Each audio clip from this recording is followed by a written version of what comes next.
Welcome to Smash Fiction, where we pit two or more fictional characters against each other in a battle of strength, or wits, or mind bullets, and see who would win. This week, Carrie versus Matilda. That's telekinesis, Kyle. Thank you.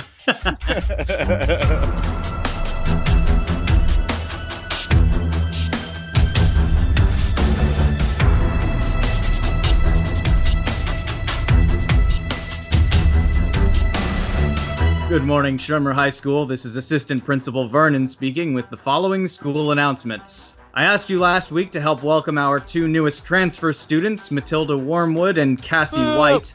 I'm sorry, that's Carrie White.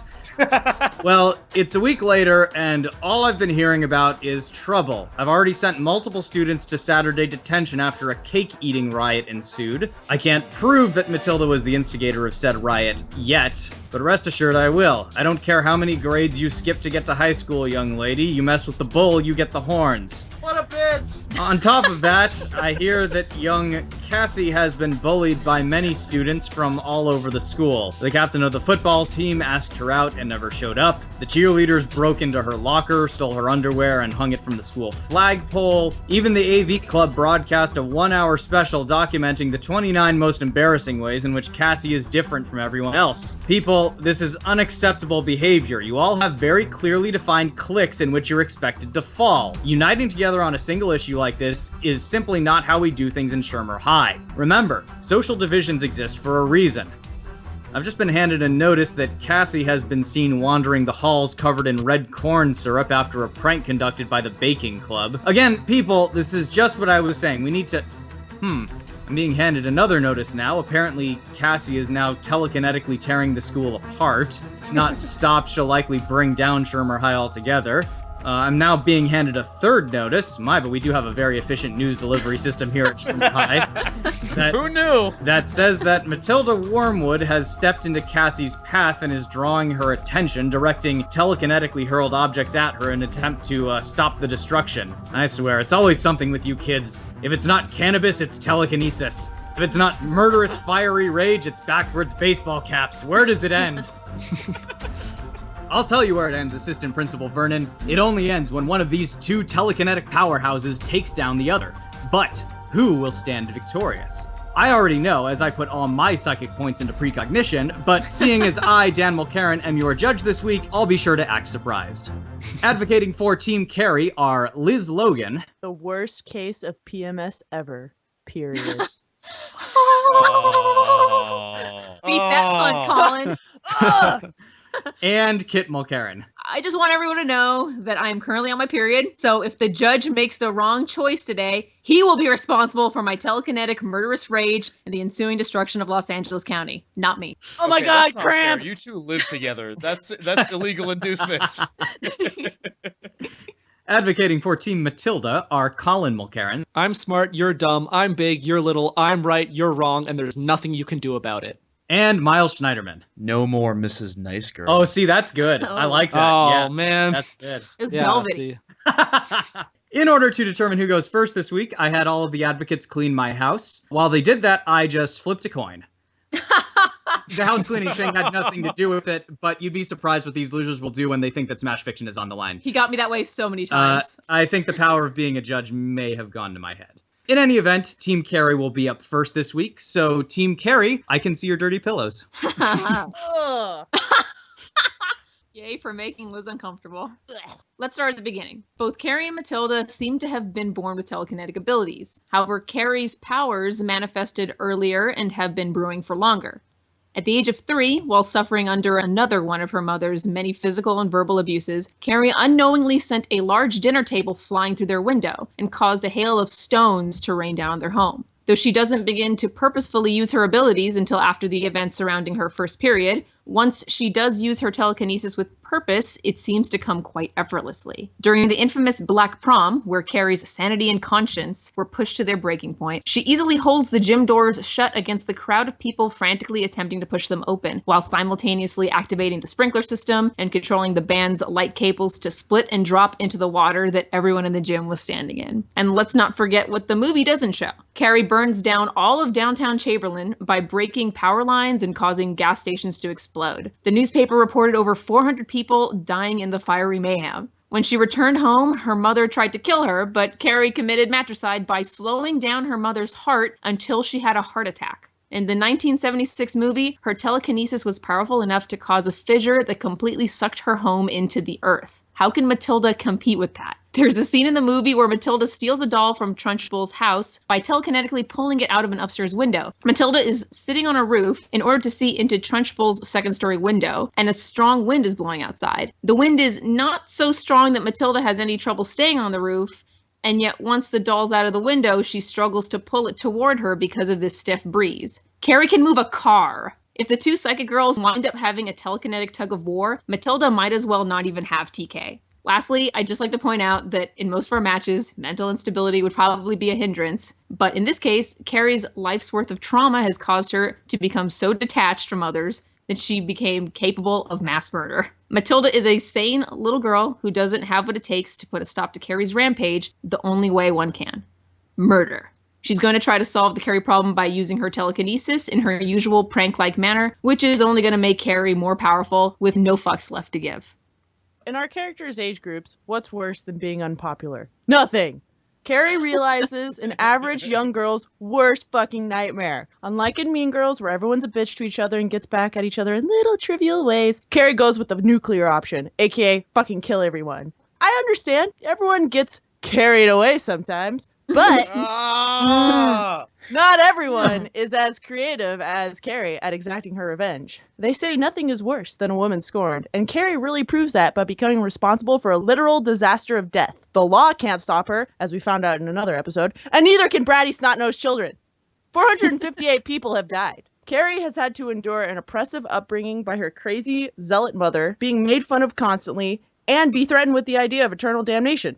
Even with all this shit being thrown at her, she still found time to discover that she had powers and had the determination and will to practice getting really good at them. Carrie is motivated by something deep, a lifetime of abuse and the clusterfuck that is your first period. All this abuse is Carrie's strength. The angrier she becomes, the more Hulk smashy she gets. The second Matilda tries to swat her with a levitating book or, God forbid, a piece of chalk, or tease her, Carrie's rage will build and build while she gets stronger and stronger. I mean, Carrie's telepathy is amazing as well. She could easily get into Matilda's mind and confuse her and scare her with the creepy image of a woman standing covered in pig's blood, convince her to stop fighting, or maybe scare her with the thought of her first period when she gets older, because fuck you. The horror. I mean, anything Doesn't around... even know what that is. Well, she will, and she'll be scared to death. She'll think she's bleeding out Carrie and doesn't dying. even know what it is. It was scary. Come on. Anyways, anything around Carrie can be used as a weapon. She demonstrates extreme control of even the most mundane of objects, like electronic wires, streetlights, electric poles, cars, entire buildings, bleachers, doors, tables, sprinklers, hoses. She can even stop someone's heart. See, I got carried away. She can set traps of electrified water. And she's a sick pyrotechnic coordinator. She's even able to move or stop a car that's moving at a high rate of speed ever so slightly, and then blow it up. She essentially destroys an entire town with her mind alone. She can even create ground fissures and create hailstorms of rocks. Now, Matilda is like one of Carrie's high school nemeses. Her only real danger is that she likes to pull some pranks on her shitty parents and that one shitty teacher that everyone has at some point in their life. She's got to deal with that, right? Does she have to deal with being physically abused? No. Does she have to deal with being threatened with the power of God? No. She's not even old enough to have to deal with a period. Fuck you! Matilda's problems are small fry compared to Carrie. Matilda is like, oh no, I'm just so smart and gifted. Whatever will I do? Ah! Matilda's a great kid. She's going to be going to great places. The only application Matilda has even really had for her power is because she wants to help out a person who was nice to her, or play her silly little pranks. Carrie is literally scraping the bottom of the barrel. And she's been abused for years. Literally? And she's literally doing action. Okay. I can't believe I just fucking...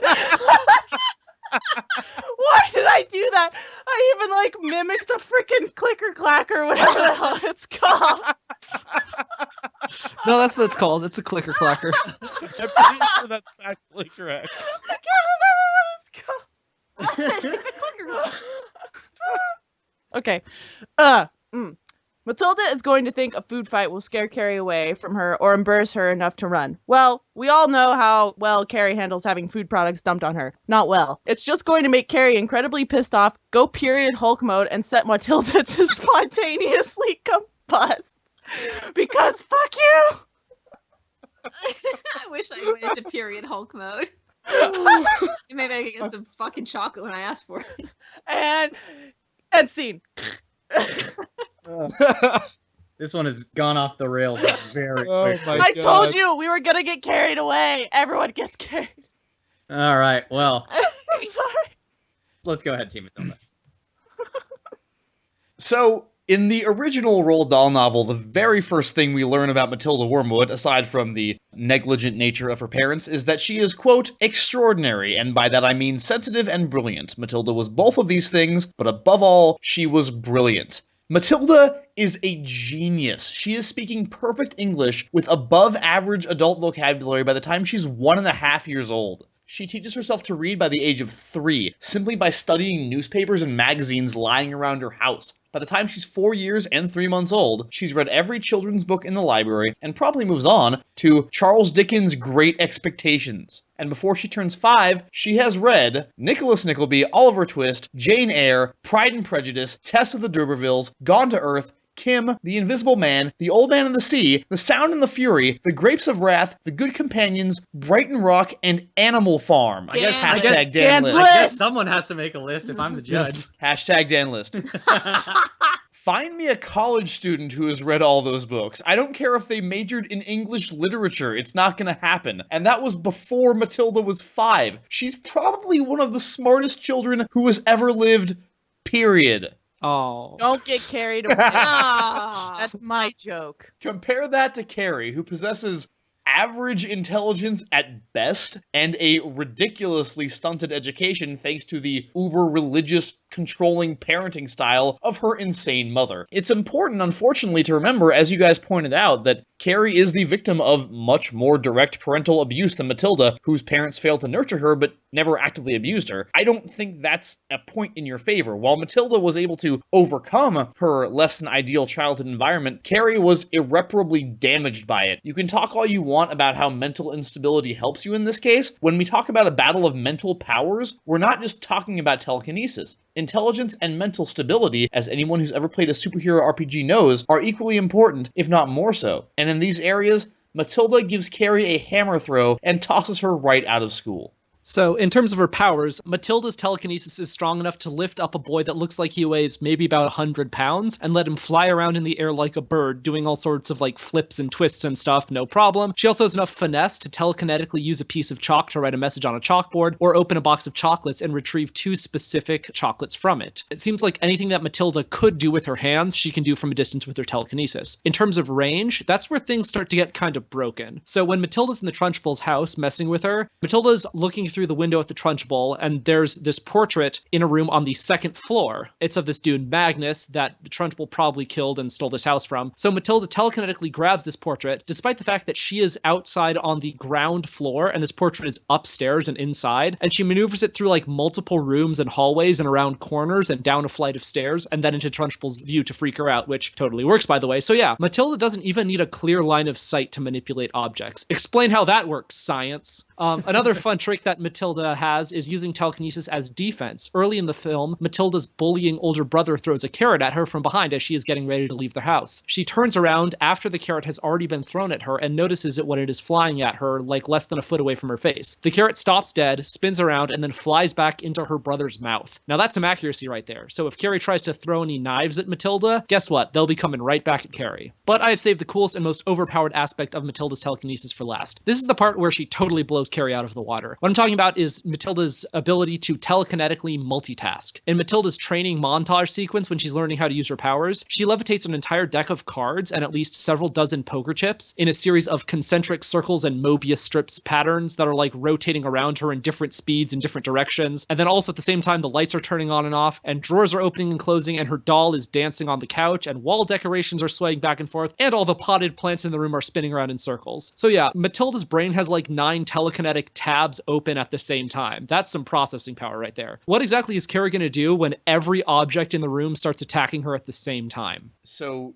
It was Matilda in the cabin with Ash and Evil Dead 2, right? Making everything laugh at him? I think so, yeah. There are plenty of ways that Matilda could beat Carrie, but Miles and I have each come up with a different potential strategy that we think Matilda might employ to defeat Carrie during the actual battle. I think she's going to do it through stealth. So the reason that Matilda is going to defeat Carrie is the same reason that she was able to defeat Trunchbull. She is capable of using her telekinesis without drawing attention to herself. In the final confrontation in Miss Honey's classroom, when Matilda is opening and closing the blinds and writing a message on the chalkboard, where he's saying that Magnus's ghost is like threatening to kill her if she doesn't leave town and never return, the Trunchbull doesn't know that Matilda is the one doing it, despite the fact that she hates Matilda for being a little revolutionary upstart and suspects that Matilda's been gaslighting her and sneaking into her house at night and stuff. Also, when Matilda levitates Lavender up into the air, Lavender can't tell that she's being lifted up. She just says, I didn't know I could do that. Matilda's whole deal is using her telekinesis without it looking like she's using telekinesis. She can just duck in a dark corner and pick up something heavy and whack Carrie over the head from behind. And we know Carrie's not that good at detecting oncoming surprise attacks from outside her field of vision, or otherwise she would have seen that bucket of pig's blood coming. Carrie's gonna have a psychic battle with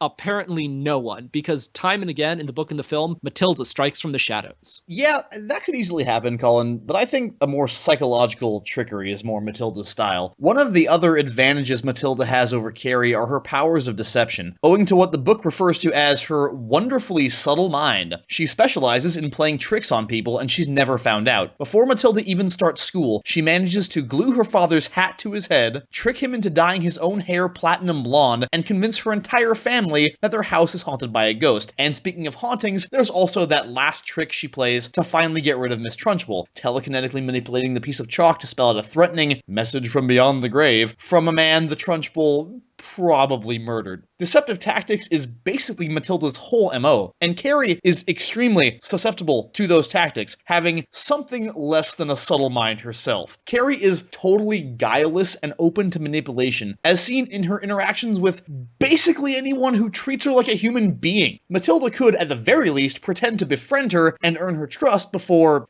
whacking her on the back of the head with something suitably heavy, and that's assuming she doesn't come up with something way more clever than I ever could, clever, innovative, and effective to manipulate Carrie into letting her guard down. And remember, all Matilda's tricks are designed to get revenge on those who have wronged her or the people around her. When Carrie goes on the rampage, Matilda is going to go all kinds of Xavier protocols on her ass, creating a plan of action instantly and executing it to perfection, just as we have tonight.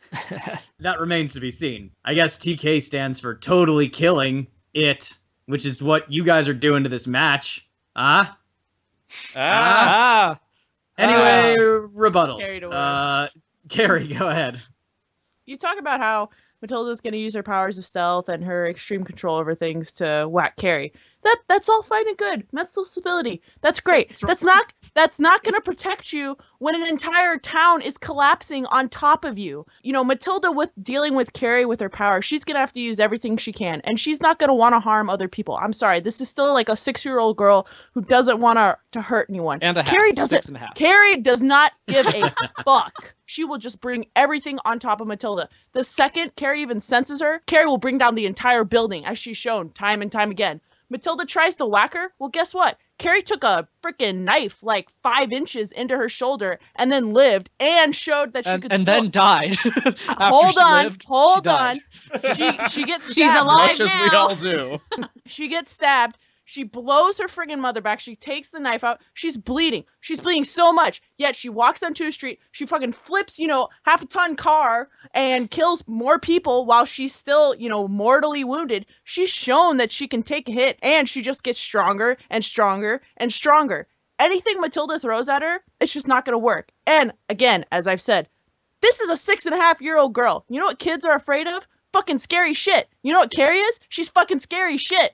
The second Carrie starts using her crazy powers and her broadcast telepathy sends images of her into everyone's brains, I mean, what's a kid gonna think when she sees this friggin' girl covered in whatever looks like blood, and she can realize in her mind, oh my god, this person is killing tons of people. 458 people. This is terrifying. That kid's gonna get scared. I don't care how many books you read. When it suddenly becomes real life, shit gets scary. I'm going to tell you what she's going to think. She's going to say, when a person is bad, that person needs to be taught a lesson. Yeah, and first of all, Carrie doesn't really sense people. That's not part of her deal. She doesn't read minds. She doesn't psychically scan the brains of the people around her. She kind of projects her shit into the minds of other people, consciously or not, but she doesn't sense sneak attacks. As Colin pointed out, she would have done that to avoid getting the bloodbath, so to speak. So yeah, she can broadcast telepathically, but she can't receive stuff from other people's minds.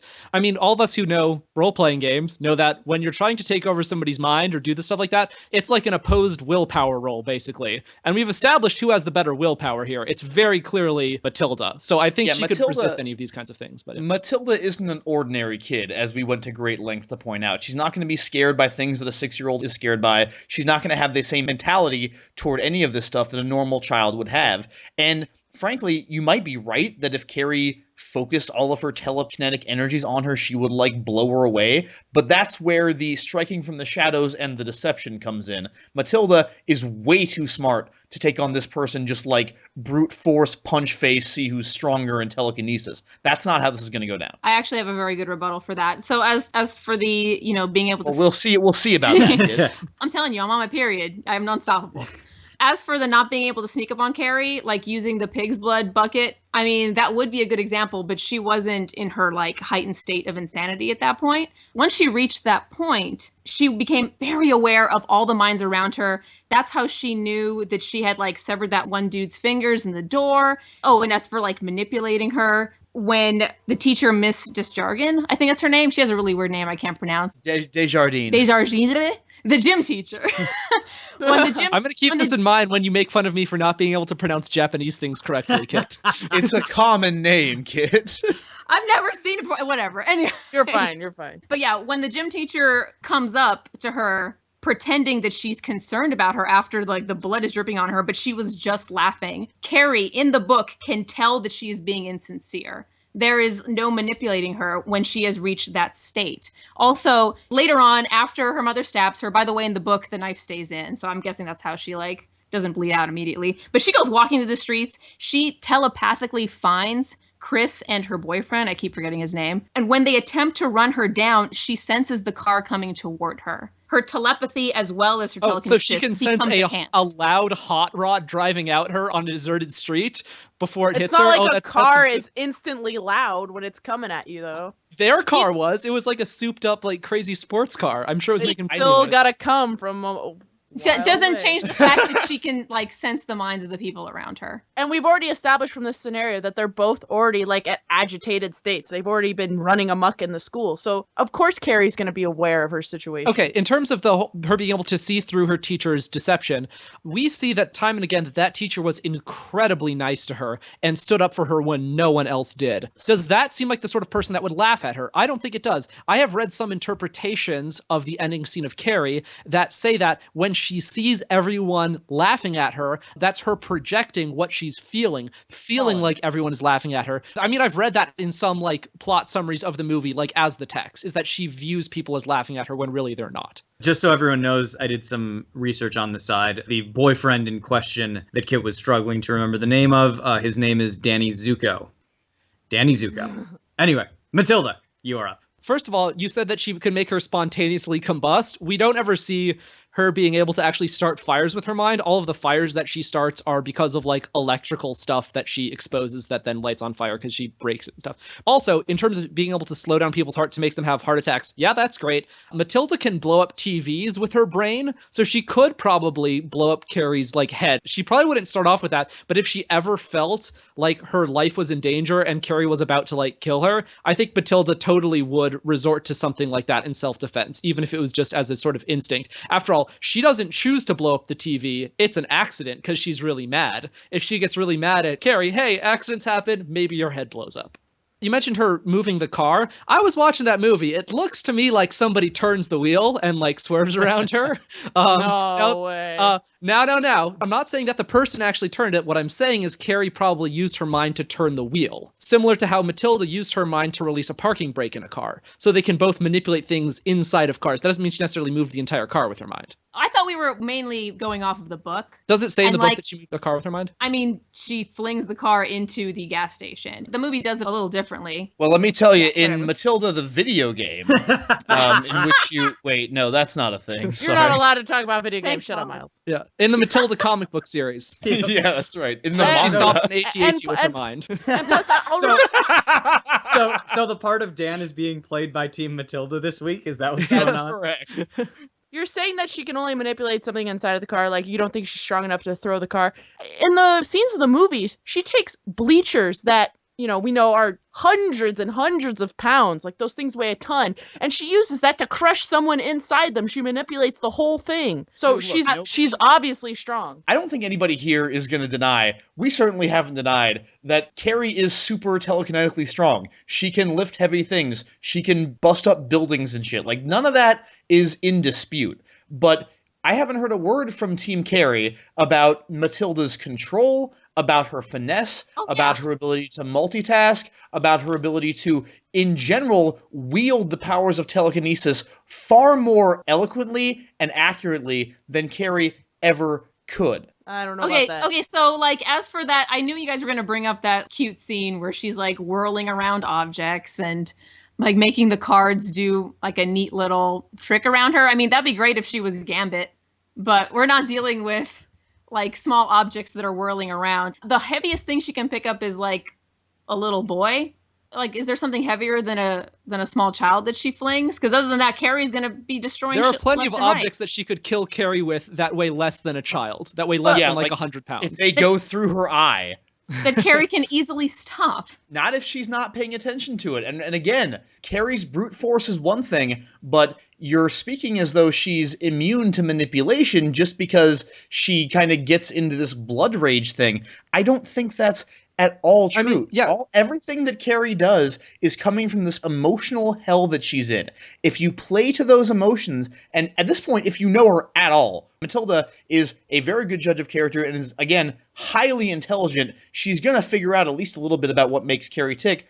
It would be totally easy to manipulate her. But see, she could, like... I got Matilda's powers are coming from an emotional place as well. They're both two emotional girls. They start from that place, Not but then really. she learns how to use it via logic and not with her emotions. And then she also loses her powers when she enters the 6th grade because she can't handle learning all the stuff that you learn in fucking 6th grade and handling her powers. So That's I not don't know, accurate. I don't know what kind of willpower she's got.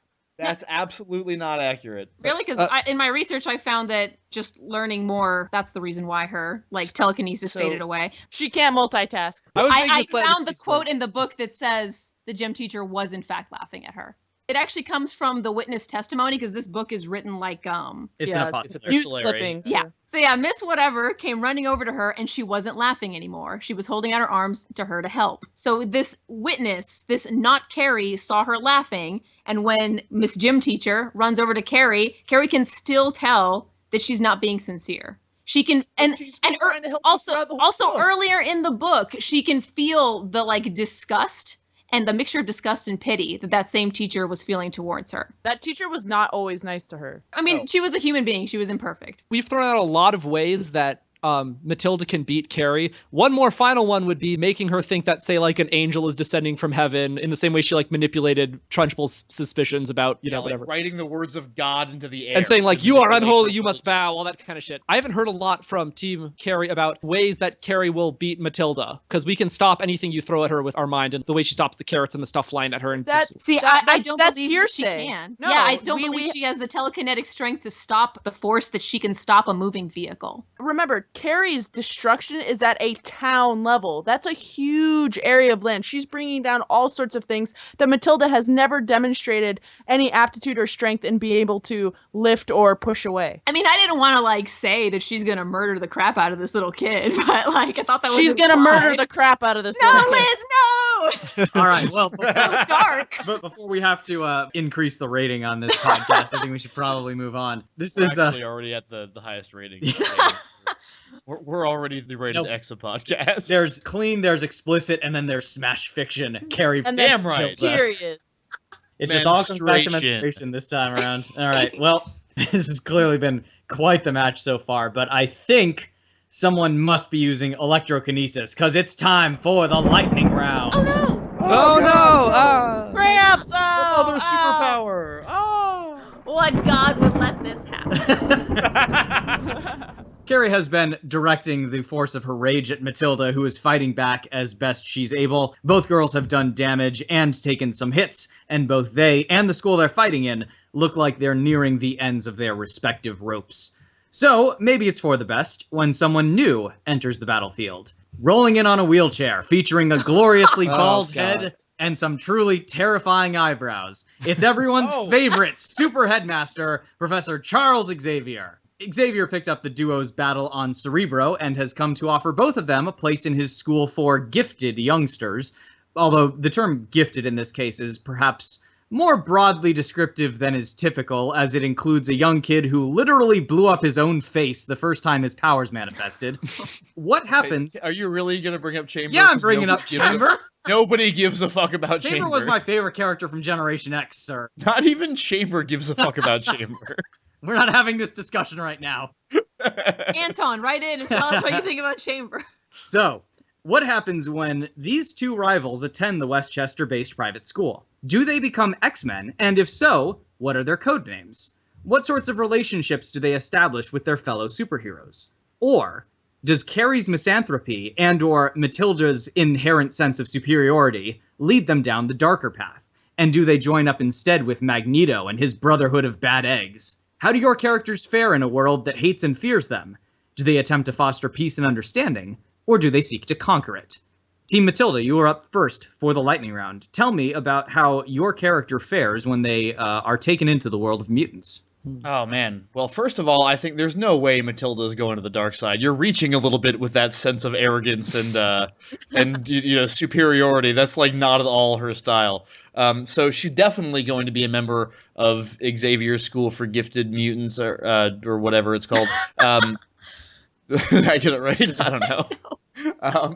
But look, Matilda is like, she's not just gifted for a human, she's a fucking insane savant. Like, she's that with mutant powers. I don't think there's any contest that she's going to be going to Xavier. And moreover, she's going to become the heart and soul of that team. She is a sweet, sensitive girl. Everybody's going to be entertained by her practical jokes. She's going to be like Iceman, but better. You know, like, in terms of just personality, like, less annoying and more endearing. I don't know, that's kind of how I see her growing up, growing into her powers. And in addition to developing her telekinesis, she's super fucking smart. She's like if Beast and Jean Grey had a baby, which probably has happened in some alternate universe. Beast needs love. Hang on, let me check fanfiction.net real quick, and yep, there we go. Yep. Yeah, it's there it hideous. is. No! It's obvious, as we said, that Matilda would be really good at this. I mean, do we think that Professor X or like anyone else in the school was as smart as Matilda is when she was that age, or as likable? I mean, she's going to go on to be a great leader of the X-Men someday, I think. She goes to this new school and like immediately becomes actually really popular and really smart. And like, she's really smart in a not annoying or pretentious way, which is why she's like able to inspire this like big revolution against the Trunchbull and stuff like that. So yeah, as far as a name goes for her, I'm a fan of Mindbreaker. Unless that's already taken by somebody. I had to go through so many names of like Prodigy. No, that's taken. As far as I'm concerned, the perfect code name for Matilda comes at the very first chapter heading of the novel Matilda, which is the reader of books.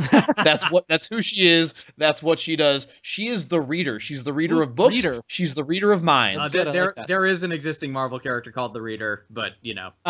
Nobody gives a crap. All right, she is Wormwood. That is her superhero. There is an existing Marvel character named Wormwood. There is? Jesus Christ. Okay. I'm almost positive. I kind of liked Matildica, personally. How about the better reader? How about that? Reader? Yeah. The above her grade level reader. But no, the reader. The honor student. The honor student. The honor student.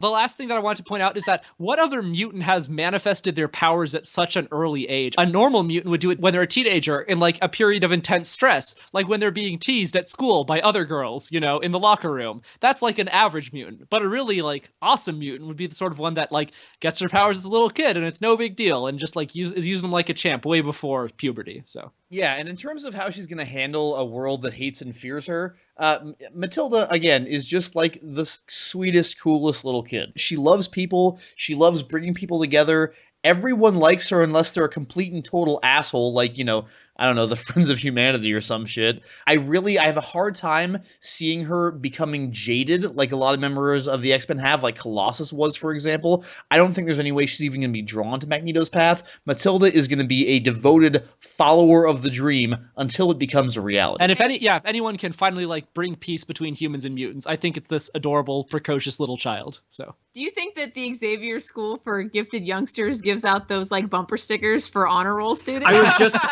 I was just thinking, if we ever establish a merch store for Smash Fiction, I think one of our first items should be a bumper sticker that says, "My honor student has telekinesis." yes. Oh yeah. What character from the world of X-Men, or even if you want the broader Marvel universe, do you think that Matilda would have a particularly strong or interesting relationship with, for better or worse? I think it's really clear that Matilda, like most other women who attend Xavier School for Gifted Youngsters, will have kind of a quasi-lesbian relationship with Kitty Pryde. Sure. But Oh god. What? that The age She's difference. 6.5. dude, she's gonna like fucking go to like be sent to limbo on accident and be Come back, aged like, up. 4 All years right, that's how older. this Yeah. works. Yeah. The old Ilyana Rasputin road. That's right. I just want to throw out this quote real fast because this is why Matilda is going to bring the world of humans and mutants together. There's a line at the end of the book when Matilda and Miss Honey are talking, and Miss Honey thinks to herself, "This child seems to be interested in everything. When one is with her, it is impossible to be bored. I love it." Okay. Team Carrie. So yeah, Can I go? I mean, I don't know about you, Liz. I'm thinking she's probably gonna wind up with the Brotherhood. It's really, Yes. I mean, duh, right? Wait. Yeah, okay, so, you know, X-Men, that's way too happy. Carrie is used to being brainwashed and having fucked up shit, so she's totally going to the Brotherhood. And, you know, she needs an equally fucked up friend, right? Someone who also has kind of had a fucked up life. She's gonna be best friends with Scarlet Witch. You know, they both That's look exactly great. what I was thinking, Liz. They both look We great totally in are red. synced. Scarlet was like, "Oh my god, I'm a mutant. Oh wait, no, I'm not a mutant. Oh my god, Magneto's my father. Oh my god, no, he's not my father." And you know, Raw psychic vomit. Carrie's gonna become best friends with Magneto too because you know she's on her period. She's got to replenish her iron somehow. Oh God. So I'm he's glad gonna that the help girls her are out the with ones that. making all of the period jokes this Yeah. time, so I'm not going to get Really, any I'm emails. so happy about this. And We're gonna get so many female listeners. Like, finally. so you know we're talking about powers, like Carrie's signature move. Now this is gonna get real disgusting here, but Oh, no. you first got to know her code name. Her code name is gonna be menstruastasis. Menstruastasis. Oh. Because she is gonna But okay. go for it. But no, I was, so basically, I was thinking of like Red Sin, but all right. oh, that's good too. But Well, I guess all we have to do to Red beat her Sin, is the plug men- up. Regardless, I'm sure it will sound like the Sure. name of a Rob Liefeld character. so You can she's never gonna see her hold. feet in pouches. My God, the pouches. She's holding people telekinetically, and then she like is like, haha, here, now you are cursed with the red sin, and then she's gonna drain out all their blood through their crotch. I don't care if you're a man or woman. It's gonna Oh, get disgusting. Oh, Well, boy. That comic is Menstruastasis. So this is clearly going to have to be a Marvel Max title. All right. You know who Matilda's gonna become best friends with now that his other best friend is dead? Warlock. Yeah. Warlock. Yeah, picture that. Picture Matilda and Warlock bonding together to take you on. I actually- Bring it, well, motherfuckers. Love Red that. sin is gonna curse you with the red sin. With her menstruastasis. All right. Now it sounds like wrestling. I feel like we've reached the natural conclusion of this Kid, that was Terrible. awesome. terrible episode. You're awesome. I can tell I'm going to need some time to think about this, so I'm going to take my copy of Moby Dick and go into my Moby, secret, what? and go into my secret punishment closet. So I'll be back to deliver my verdict when the sin has been cleansed from me. That's what we call our bathroom, by the way. You mean when the sin has been cleansed from Ishmael? Plug it up. Plug it up. Dan, you know where they are. You know where I keep them. This is the worst episode ever. I knew This was the the best episode ever. I knew the men were gonna wind up so uncomfortable by the end of it, and I'm so Oh, happy. I'm not kid, uncomfortable. high five, high five. Yeah, boom. Oh, my high five makes a boom sound. Oh my god, this This was fun times. I really enjoyed watching these two movies again. It was really good stuff. You watched the good one, right? The 76, Carrie? I did, yeah. Dude, I forgot did. how porny that movie is. It's like so No. exploitative. It's See, like- I'm totally the Oh, opposite. dude, the beginning, yeah. Ugh. yeah. I was comparing scenes from 76 to the 2013 one, and I was Oh. like, oh my god, the 76 one scared the shit out of me when I was younger. The 13 one was so stupid. It's really bad, yeah. It's not what's her scary at face? all. Chloe, what's her face? It just doesn't. I don't know. I mean, it could be the direction too, but like her, like Or mo- tens or whatever. yeah, her moving her arms like to control her Yeah. telekinesis is so like superhero. Whereas, Melodramatic, yeah, whereas like the 76 Carrie just being rigid, like the book says she is so much Yeah. scarier. Plus the music. The music in the Yeah. 13 one was like, Yeah.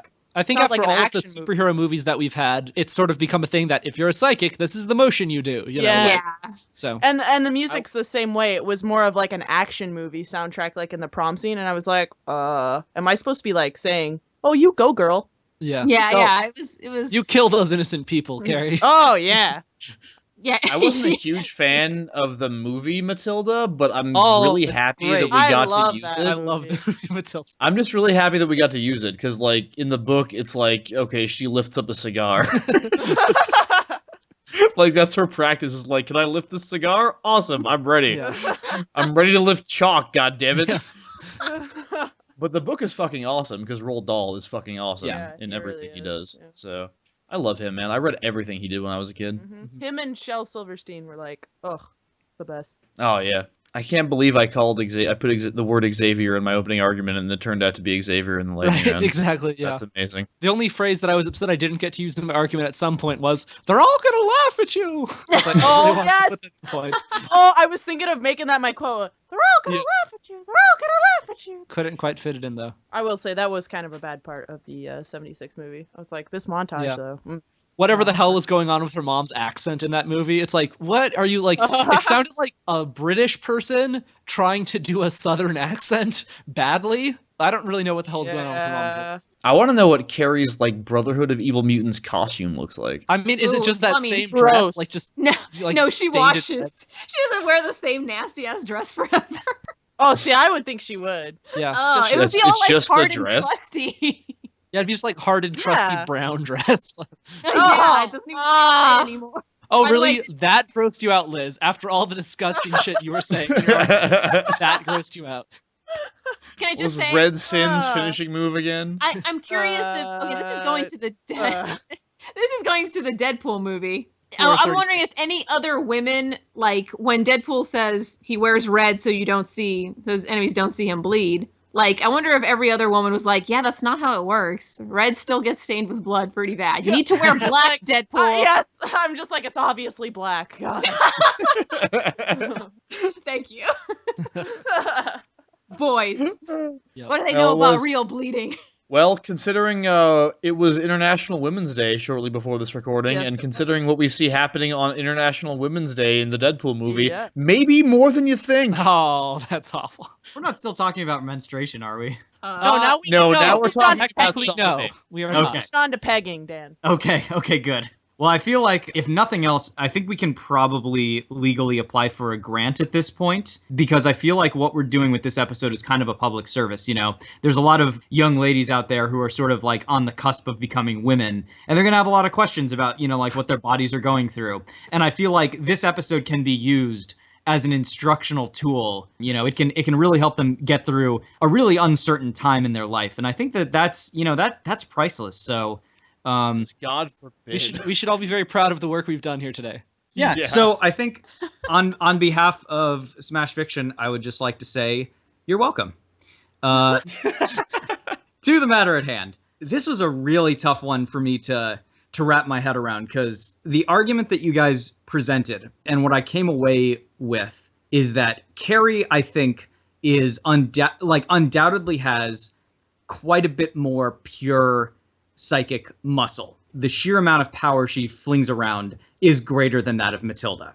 And I think that Matilda brings a lot more sort of subtlety and intelligence and sneakiness to this fight, which Carrie doesn't have. It was difficult for me to sort of play this out and see how it would go. I think that the winner of this match is Carrie. Yes! And let me tell you...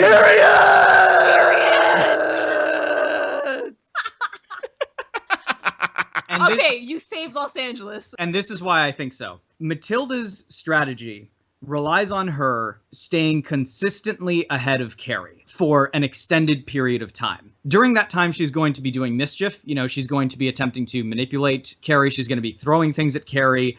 She's going to be trying to sort of like lead Carrie down this little chase. But I think that this whole time, Carrie's going to be getting angrier and angrier. And as Liz and Kit both pointed out, Carrie is at her most dangerous when she's angry. And while I don't think it's impossible that Matilda could win this, there's a lot of things that need to go right for her to do so. All Carrie needs is one lucky shot, and this fight is over. Matilda is great with mischief. She's great with pranks. But in terms of just pure killer instinct, I think Carrie has this one. So that's my verdict. Right on. Well fought, Kit and Liz, and I'll just say, nice to see you guys climbing back up the overall standings. Yes, indeed. Yes, thank you. But well fought from everyone. It was a very impressive combat to have to sit through. I hope you feel happy, Kit and Liz and Dan, that you murdered a 6.5-year-old girl. Hey, I already said it. Whatever. I assumed That's that on you. Matilda escaped, but that the high school was destroyed. But Matilda is still out there somewhere, waiting. All right. Either way, this was certainly the bloodiest episode of Smash Fiction ever. Oh. Was it ever? And we had a freaking vampire fight. Like, this was... Oh, we got another reblog on Tumblr for our Iago versus Ron and Hermione. Nice. That episode's blowing up all over the place. It is, man. I'm telling you, those Shakespeare fans, it was a strength by strengths reblogged it. And then we got another reblog for a couple of our episodes from Ghost Robot Studios. Thank you. Yeah, thanks, guys. Yeah, I'm glad you're liking it by judging by all the likes you're giving our Tumblr. Yay, likes. Thank you for listening to this week's episode of Smash Fiction. Special thanks to Sam Gash, who suggested this particular matchup, and Yes. which we were very fond of when we heard it. If you have a match that you would like for us to do, all of our contact information is at that little rambly bit at the end of the show. Please send it in. It's not rambly. It's reasonably rambling, but in any event, we're going to be making an effort to include more listener-supported matches in near future episodes. So contribute, and maybe you also will be thanked at the end of an episode by a rambling and semi-coherent host of this podcast. What else could you possibly want? Next week, Captain Kirk versus Commander Shepard. The female Commander Shepard. Yeah.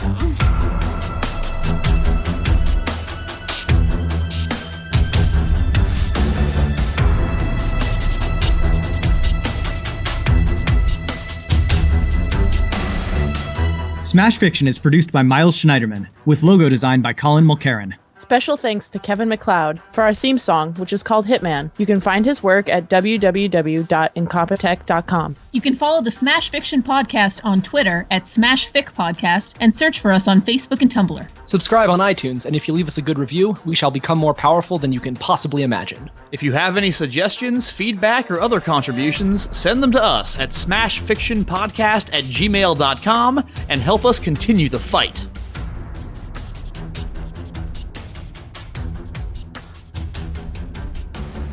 She is motivated to kill people by that. What? What the fuck? Hold on. Oh, let me regain my consciousness. Thanks a lot, Colin. Railer. Regain your consciousness? Did you not see her like? I channeled my Carrie. I was like ready to reach out and like grab Colin telephonically, you know? I all can of a hear sudden her he's eyes sitting at his rolling to the keyboard. back of her head. He's just sitting at his keyboard and like Liz's hand like comes up through the keyboard, all bloody and shit. Anyways. And then I wake up in bed. Yeah. Am I Well, no. Your eyes bleeding right now, Liz? Is that what I'm picking up? That is the sound of eyes bleeding. I mean,